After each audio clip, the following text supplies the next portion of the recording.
club isn't the best place to find the lovers, so the bar is where I go. Me and my friends sat at the table doing shots, tripping fast, and then we talk slow.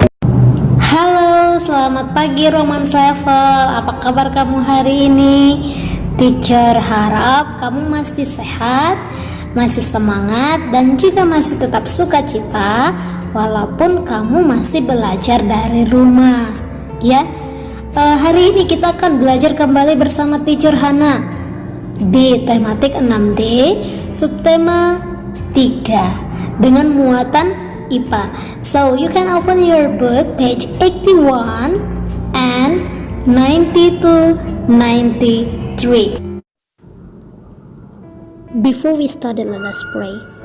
Dear Lord Jesus, we say thank you for your blessing and for everything that you have given in our life. Lord Jesus, this morning we are going to start our lesson. Please bless our heart and our mind so we can understand the lesson well. In the name of Jesus, we surrender this time to you. Amen.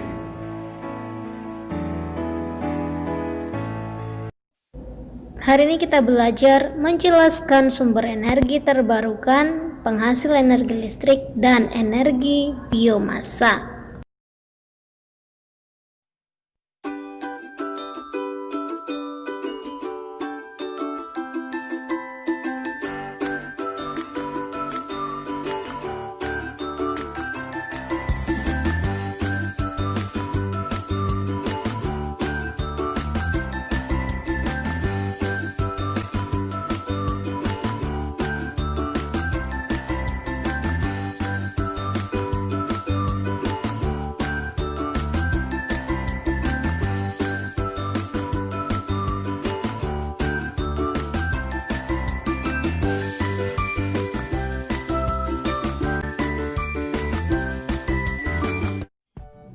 Di era globalisasi ini, semakin banyak teknologi canggih yang ditemukan dan kebanyakan menggunakan energi listrik.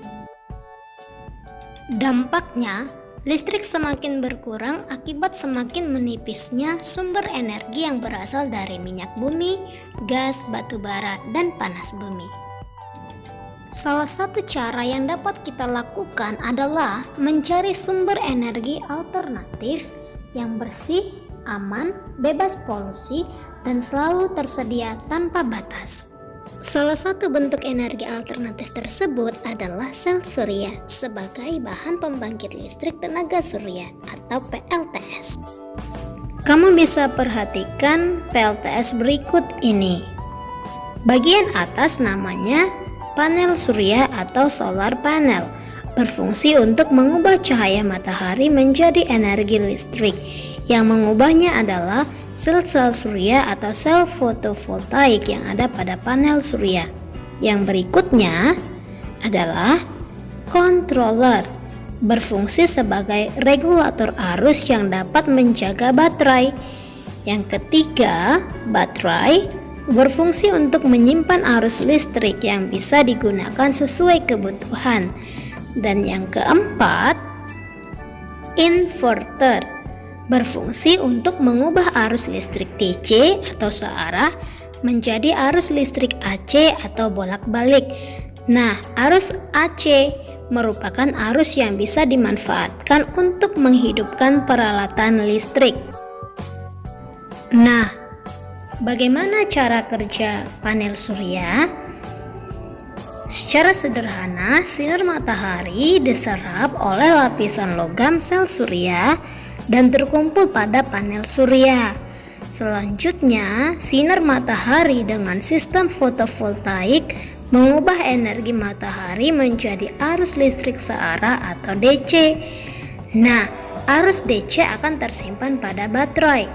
Kemudian, baterai akan mengisi daya hingga penuh, akan tetapi listrik tersebut belum dapat dialirkan ke peralatan rumah tangga karena peralatan rumah tangga rentan menggunakan arus DC.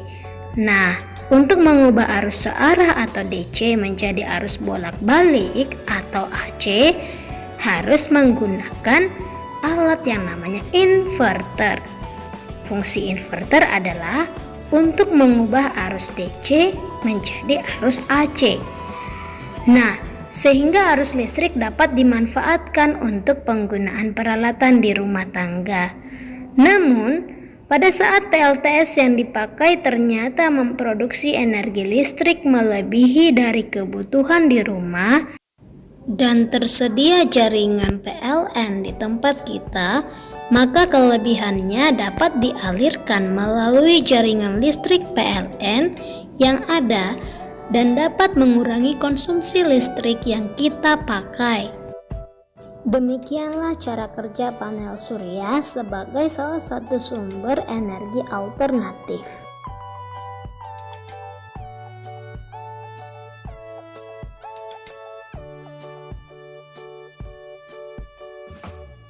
Nah, kita lanjutkan ke jenis energi alternatif yang lain, yaitu energi biomasa.